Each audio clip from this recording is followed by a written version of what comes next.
Buenos días a todos. Al atenerme al tema de las jornadas interiores, la verdad es que me ha salido una charla un tanto sentimental y social, pero bueno, que pienso que puede quedar muy bien. Gracias, Paco, por darme la oportunidad de hablar ante este público de las dos pasiones, aparte de mi familia, que es Toledo y los patios. Entonces vamos a la charla, que la titulamos Los patios interiores de las casas, ateniéndonos al lema. Indudablemente a Toledo se la puede considerar una ciudad de interiores. Es una ciudad rodeada de murallas y unos taludes hacia el río Tajo que la hace inexpugnable. Sus calles tortuosas, estrechas y encuestas nos acercan a los adarves y callejones sin salida donde se encuentran las viviendas, con una única entrada y a veces sin huecos a la calle, y es en el interior, en el patio, donde se encuentra el alma de la casa. Es el sentido de intimidad interior que aporta luz, aire y agua, que crea un microclima y que da una respuesta a las necesidades individuales y colectivas de sus habitantes, pero que es, ante todo, una aportación cultural heredada de civilizaciones anteriores como la romana e islámica, que a lo largo del tiempo ha demostrado por sí mismo unas grandes ventajas a los usuarios. Como veis, las diapositivas no tienen comentarios, sino que corresponden a complementar lo que estamos hablando. El patio es el núcleo que define arquitectónicamente la estructura del edificio. El patio aumenta la calidad de vida y da belleza y serenidad a la casa, y a los patios vecinales se les podría considerar microsociedades por la convivencia y estrechas relaciones sociales y familiares entre sus habitantes. Siguiendo con la idea de interiores de Toledo, decía el doctor Marañón, el abuelo, en un artículo escrito en 1948, hablando de nuestra ciudad, sus conventos, claustros y los patios toledanos, que los conventos de Toledo, esparcidos por el laberíntico y noble caserío, representan la parte profunda y permanente del alma de la ciudad, su verdadera subconsciencia. En las subconsciencias de Toledo, como en la de los hombres, está lo intransferiblemente suyo, lo que no se debe a ninguna otra influencia que no sea rigurosamente autóctona, lo que nació en la ciudad y no puede ser más que de ella. El que entre en un convento de religiosas de la insigne ciudad se dará cuenta de que, en efecto, todo lo que es radicalmente toledano está allí, vago y tenue, como diluido en una nube de incienso, pero está allí. Sigue diciendo, los patios, a la vez humildes y maravillosos, tan típicos en la ciudad, lo son como cualquiera de los que sirven de paso al locutorio de este o del otro convento de monjas. Todos ellos conservan, pese al tiempo, pese al progreso, intacto su misterio. El silencio suave de estos patios a ningún otro silencio se parece. El silencio de los conventos toledanos es un remanso del ruido del tiempo, del ruido de la historia. El arquitecto Fernando Chueca dice en su libro Invariantes castizos de la arquitectura española, que muchos conventos españoles se fundaron a raíz de la conquista de las ciudades musulmanas. Y si las iglesias se hicieron, por lo regular, de una nueva planta, los edificios de vida monástica fueron el resultado de encerrar dentro de altas tapias casas, palacios y calles, formando así enormes e irregulares manzanas.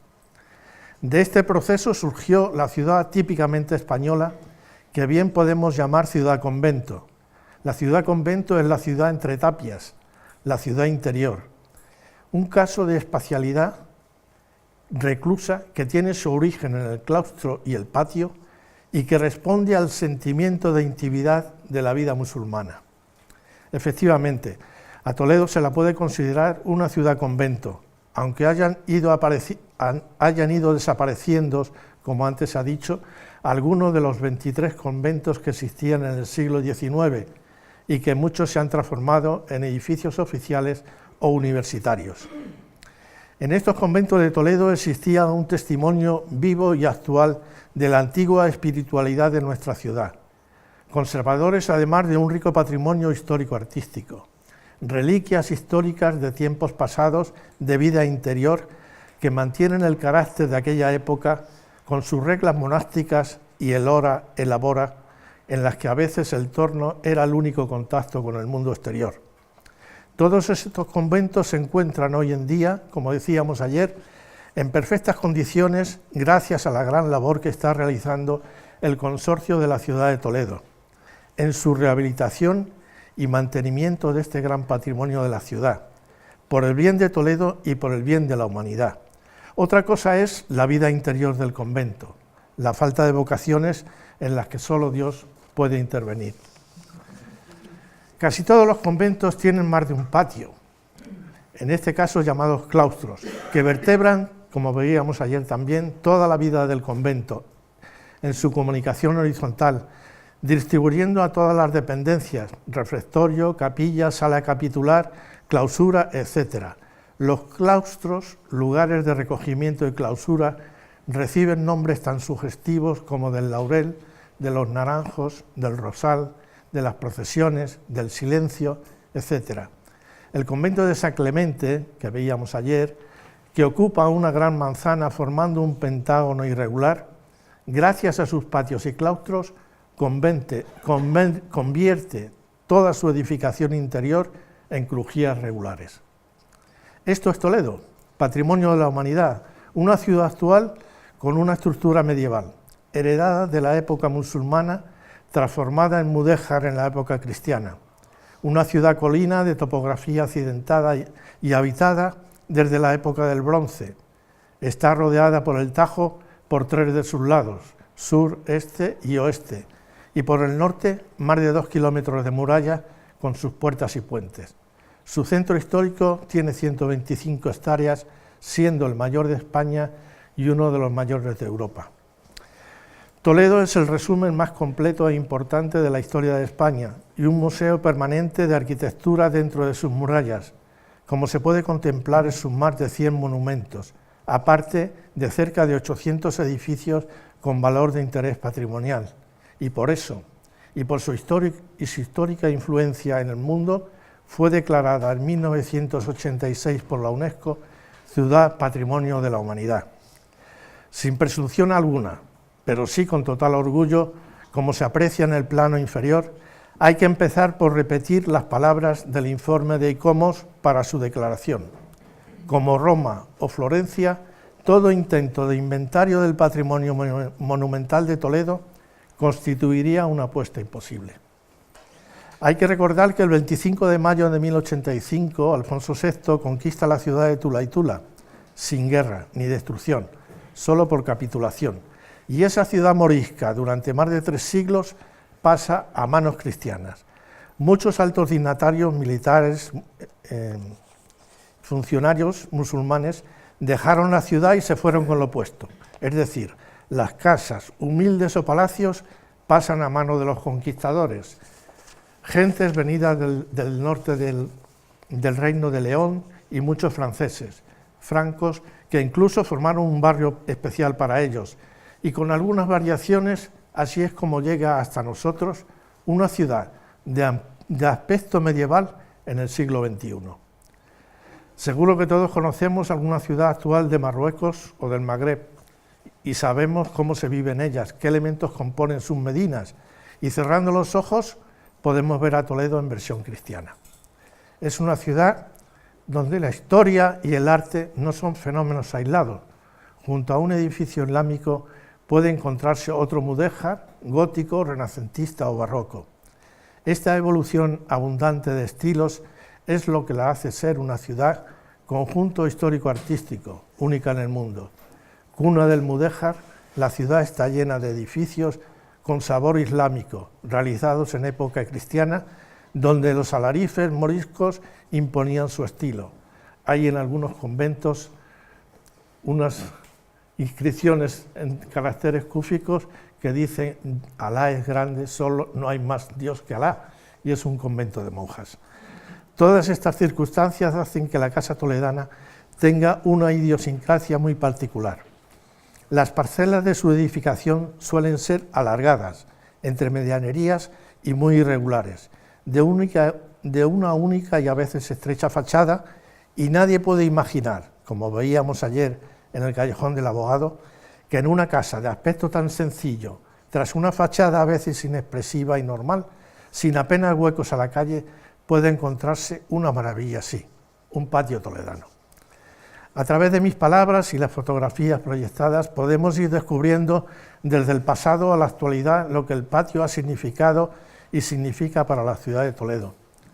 Concebidos como un sistema arquitectónico tipo para construcción de sus viviendas, como elemento fundamental de la misma, por la formación de sus parcelas irregulares, por la topografía accidentada y las calles estrechas y sinuosas, por circunstancias del clima, etc., ha pasado a ser el eje central de la vivienda y el elemento fundamental en el que se desarrolla la vida familiar, que a través de él recibe luz, aire, ventilación, es decir, crea un microclima esencial para dar una buena calidad de vida a sus moradores.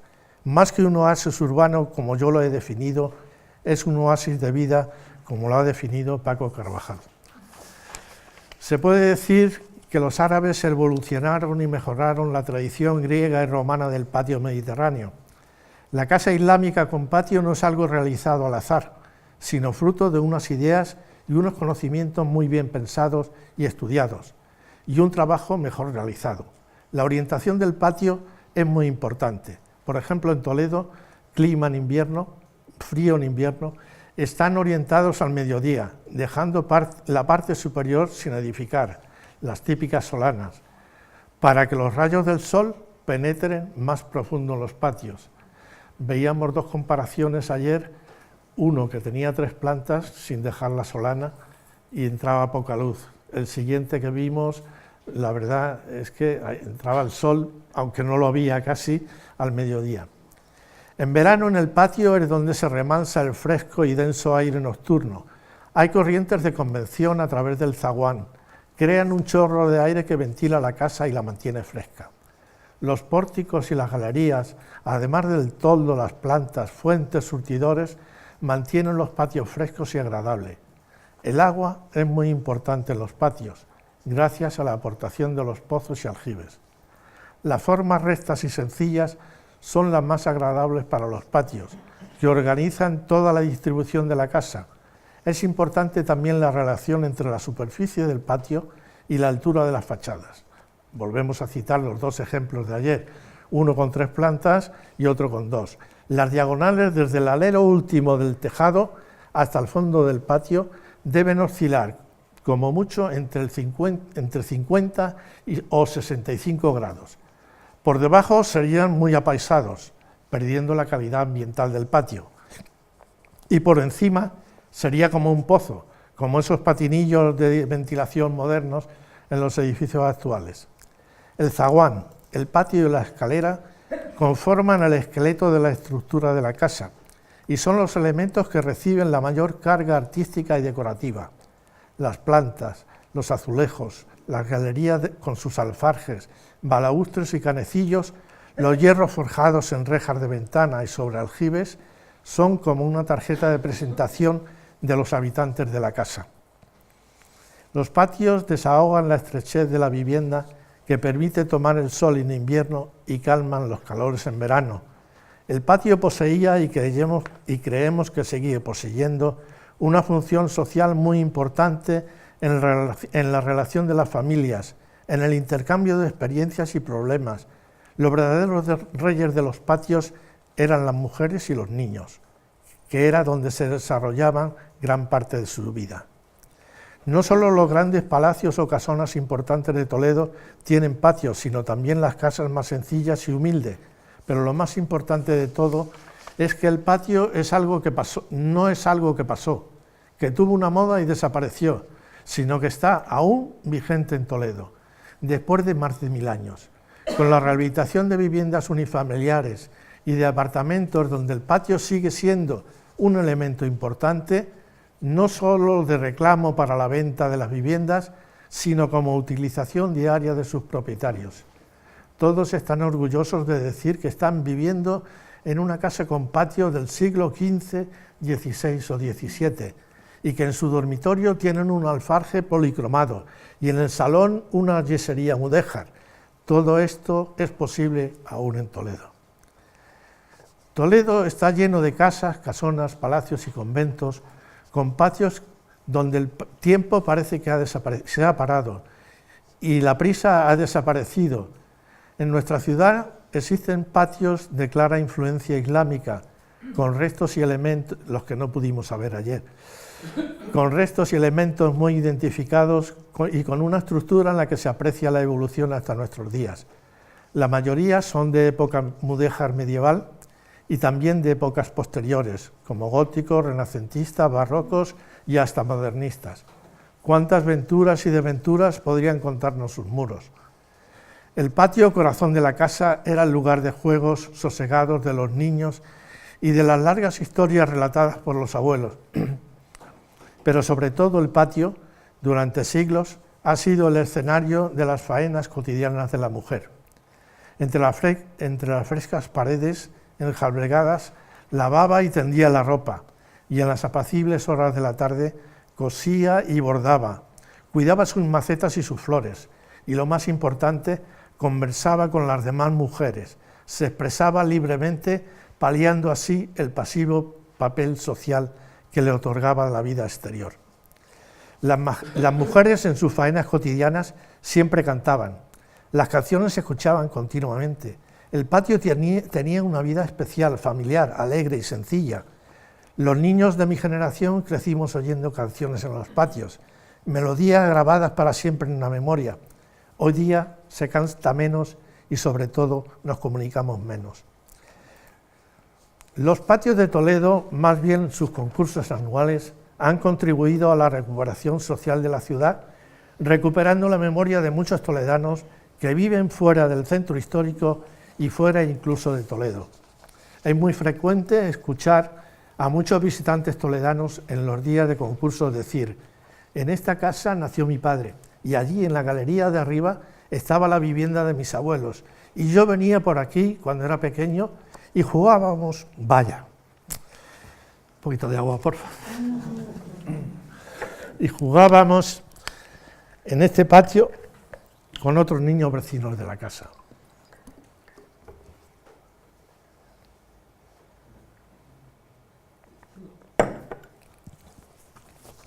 Tenemos la suerte todavía de contar casi con 3 generaciones que han nacido, han vivido o han asistido con frecuencia a estas casas con patio, que se les tiene un gran cariño y un recuerdo sentimental de cuando eran niños. Creo que de ahí ha surgido el auge de los concursos y el éxito actual que ha cundido como un reguero de pólvora entre los toledanos, que hemos vivido en Toledo antiguo, con algunas penurias, pero con mucha felicidad y que ahora están fuera. Era un vecindario verdaderamente especial, casi familiar, con un sentido humanitario hasta llegar al sacrificio a veces por los demás. El patio era el lugar ideal de los niños en el que no había peligro. Había intimidad, tranquilidad y paz. En las noches de verano, para tomar el fresco, en las sillas bajas, se organizaban las reuniones vecinales, tratando todos los chismes del día y del barrio. En el patio de los abuelos nacen todos los relatos, historias y recuerdos familiares que perviven en nuestra memoria. Muchos son los oficios que se han realizado en los patios. En estas 2 ilustraciones antiguas vemos a un zapatero rodeado de niños y un aguador con la carretilla. Y a la derecha aparecen unas costureras también rodeadas de niños, siempre niños. Recordemos que la escolarización entonces empezaba a los 3 años o más. Mientras tanto, los niños estaban con sus madres en los patios. La pérdida de la capitalidad en tiempo de Felipe II ha significado a la larga, por un cierto abandono y desidia, a la pervivencia de la ciudad medieval, al impedir que el desarrollo urbanístico moderno de otras ciudades, y con él el más que probable desaparición de algunos edificios, y con ello la pérdida de muchos patios. Los conventos, sobre todo, cuando se acabó la aportación económica de la nobleza, no hacían más obras y solo vivían de subsistencias y gracias a eso han llegado hasta nosotros. La Asociación de Amigos de los Patios de Toledo, a través de los concursos, exposiciones de fotografía y demás actividades que realiza, pone también su granito de arena para que esta cultura del patio, base fundamental en la historia y en la memoria de una gran mayoría de toledanos, no se pierda y se mantenga viva, no solo en el recuerdo, sino en la realidad física y tangible del mantenimiento de ese patrimonio heredado de la antigüedad, como es el patio toledano. La verdad es que este apartado social de la charla debería ser más un estudio antropológico profundo de las muchas costumbres y formas de vida que Paco quiere editarlas, de muchas formas de vida en esos patios toledanos, en unas situaciones de vida muy difíciles, que solo han tenido eco en algunas novelas costumbristas de los autores del novecentismo, novelistas e historiadores, viajeros que no turistas, como aquellos del siglo XVIII y anteriores, que se afincaban varios meses o años en Toledo y sacaban a relucir unas buenas novelas de una vida real que estaba ocurriendo en nuestra ciudad, como Ángel Guerra. Los patios siempre han sido objeto de atención para muchos escritores que pasaron por Toledo, como por ejemplo Félix Uravalle, con Don Amor volvió a Toledo, Pérez Galdós en sus largas temporadas de estancia en la calle Santa Isabel número 14, autor de Ángel Guerra, o Pío Baroja en Camino de Perfección. También en la primavera pasada, con la presentación del libro Sombras de Bécquer en Toledo, estudiábamos a Gustavo Adolfo Bécquer a su paso por Toledo. Recojo un detalle típico de lo que antes era el portero automático de la casa. Ayer preguntábamos algo de eso. El escritor Luis Felipe Vivanco dice en su libro Los ojos de Toledo, describiendo su patio, con algo que todos los toledanos veíamos continuamente en nuestros patios, no solo para abrir la puerta, sino también para bajar un cestillo con una cuerda para recibir el pan o una carta. Tirando de la cuerda desde una de las ventanas del primer piso, se abría la puerta del zaguán. La cuerda cruzaba diagonalmente de arriba a abajo el patio. Por la mañana, mirando a lo alto, en los días buenos se veía el cielo azul con sol. Con los concursos, como decíamos anteriormente, y también con estas charlas ocasionales, pretendemos siempre aportar algo a esa cultura y a ese recuerdo sentimental e histórico de nuestros patios. Ese espacio privado del que admiramos su belleza, a veces sencilla y otras majestuosa, algo que todos desearíamos tener en nuestras casas. Esa combinación de luz, sombra y agua, frescor, un conjunto de belleza y armonía, silencio interior y meditación, como es el patio toledano. El patio es un haz de luz que penetra en el interior aparentemente compacto de un edificio de luz y de aire nuevo que ventila la casa. Decididamente por mi cuenta y riesgo, esto no está en el contexto de la charla, pero lo voy a decir. Voy a declarar a Toledo la ciudad de los patios.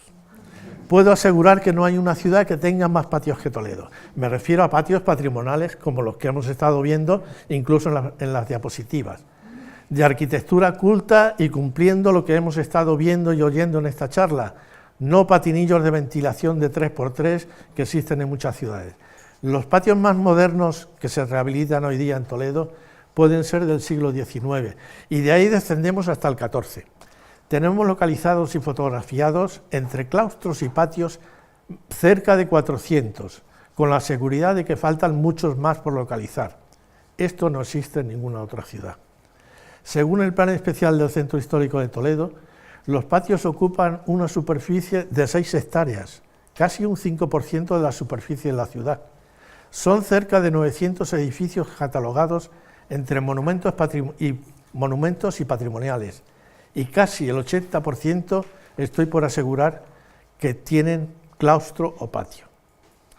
En un folleto editado por el Ayuntamiento, con ocasión de los concursos de patio, se recogían estas palabras: el patio es inmóvil, quieto, vacío, aparece como un remanso en el espacio y en el tiempo, como el intento de plasmar en una construcción la esencia de Toledo, cuando en realidad es una forma de vida. Por ellos circula la cultura y los intercambios, en ellos se toman decisiones y se fomenta la oración y la meditación. El entramado callejero acaba siempre necesariamente en un patio, y es allí, en el interior de la casa, donde comienza la vida de la ciudad. Para terminar, dejemos que unas palabras de Jorge Luis Borges recreen todo lo que hemos ido contando a lo largo de esta charla referido a interiores. Por el patio, Dios mira a las almas, pues es el declive por el cual se derrama el cielo en la casa. Muchas gracias.